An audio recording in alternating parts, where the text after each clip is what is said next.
So sustainable debt nearly doubled in 5 years. Next slide. அதை பற்றி பேசுகிறோம். இந்த முழு ஆவணத்திலே மிக முக்கியமான ஒரு உண்மை கவனியுங்கள். இந்த 5 ஆண்டு காலப்பகுதியில் மட்டும் தமிழ்நாடு ரூபாய் 4.87 லட்சம் கோடி புதிய கடனை சேர்த்துள்ளது. அதாவது சுதந்திரத்துக்கு பிறகு மாநிலம் தனது முதல் 60 இயர்ஸ் சேர்ந்த மொத்த கடனை விட இந்த ஒரே 5 ஆண்டில் சேர்க்கப்பட்ட கடன் அதிகமாக உள்ளது. ஆண்டுக்கு சராசரியாக 14.3% வளர்ந்து உள்ளது. ஆனால் மூலதன முதலீடு வெறும் 8.3 மட்டுமே வளர்ந்து உள்ளது. இது நாம் கட்டமைப்புகளை உருவாக்குவதற்கு அல்ல, அன்றாட செலவுகளை சமாளிப்பதற்கான கடன் வாங்குகிறோம் என்பதற்கான தெளிவான சான்றாகும். ஒருவருக்கான கடன் பொறுப்பு கிட்டத்தட்ட இரட்டிப்பாகி ரூபாய் 1,28,934 உயர்ந்துள்ளது.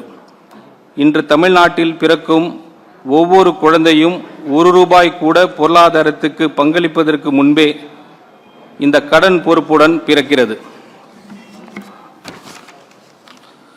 குஜராத் 17.6, மகாராஷ்டிரா 19.7, கர்நாடகா 23.4 என்ற அளவில் உள்ளன. ஆனால் தமிழ்நாடு 28.3% என்ற நிலையிலே உள்ளது. இது பொதுவாக பாதுகாப்பானதாக கருதப்படும் 20% வரம்பை மிகவும் தாண்டி உள்ளது. ஒரு உதாரணம், ஒரு குடும்பம் வீடு கட்டப்பட்டதிலிருந்து கடந்த 60 ஆண்டுகளில் வாங்கிய மொத்த கடனை விட கடந்த 5 ஆண்டுகளில் அதிகமாக கடன் வாங்கியுள்ளது என்று நினைத்து பாருங்கள். அதிலும் அந்த கடன் புதிய சொத்துக்களை உருவாக்க அல்ல, அன்றாட செலவுகளை சமாளிக்க பயன்படுத்தி உள்ளது. Next slide. So 6th slide, interest now crowds out investment. அந்த ஸ்லைடில் நம்ம இப்போ ப்ரீஃப் பண்ணுறேன். இது அனைவரையும் கவலைக்குள்ளாக்க வேண்டிய ஒரு நிதி சார்ந்த அசாதாரண நிலை. நமது ஆண்டு வட்டி செலவு ரூபாய் 67,050 கோடியாக உயர்ந்து மாநிலத்தின் மொத்த மூலதன செலவை திட்டமான ரூபாய் 50,911 கோடியாக தெளிவாக மிஞ்சியுள்ளது. அதாவது எதிர்காலத்தை உருவாக்குவதற்காக செலவிடும் ஒவ்வொரு ரூபாய்க்கும் கடந்த கால கடன்களில் வட்டியை செலுத்துவதற்காக ரூபாய் 1.32 செலவாகிறது. இந்த நிலை முதலாக 2017-18 ஆண்டில் உருவானது. அதன் பிறகு ஒவ்வொரு ஆண்டும் இந்த இடைவெளி மேலும் விரைவடைந்து கொண்டே வருகிறது.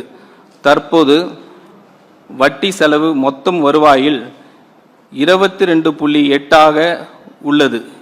இது விகிதம் கர்நாடகாவில் 16.4% ஆகும், குஜராத்தில் 12% ஆகும், மகாராஷ்டிராவில் வெறும் 10.3 மட்டுமே. மேலும் தமிழ்நாட்டின் சொந்த வரி வருவாயில் 34.8 வட்டி செலவிற்கே செல்கிறது. அதாவது மாநிலத்தின் சொந்த வரி வசூல் இயந்திரம் ஈட்டும் ஒவ்வொரு 3 ரூபாயிலும் 1க்கு அதிகமான தொகை எந்த ஒரு நலத்திட்டத்திற்கும் ஒதுக்கப்படுவதற்கு முன்பே பழைய கடன்களின் வட்டி செலுத்துவதில் கரைந்து விடுகிறது. கடந்த 5 ஆண்டுகளில் இந்த வட்டி செலவு 61% அதிகரித்துள்ளது. ஒரு உதாரணம், ஒரு குடும்பத்தில் மாதந்தோறும் செலுத்தும் கடன் வட்டி குழந்தைகளின் கல்விக்காக செலவிடும் தொகையை விட அதிகமாகிவிட்டது என்று நினைத்து பாருங்கள். அது மட்டும் அல்லாமல் வீட்டை மேம்படுத்துவதற்காக ஒதுக்கப்பட்ட முழு பட்ஜெட்டையும் அது மிஞ்சிவிட்டது. அதாவது கடந்த காலத்தின் சுமை எதிர்காலத்திற்கான முதலீட்டை விழுங்கி கொண்டிருக்கிறது.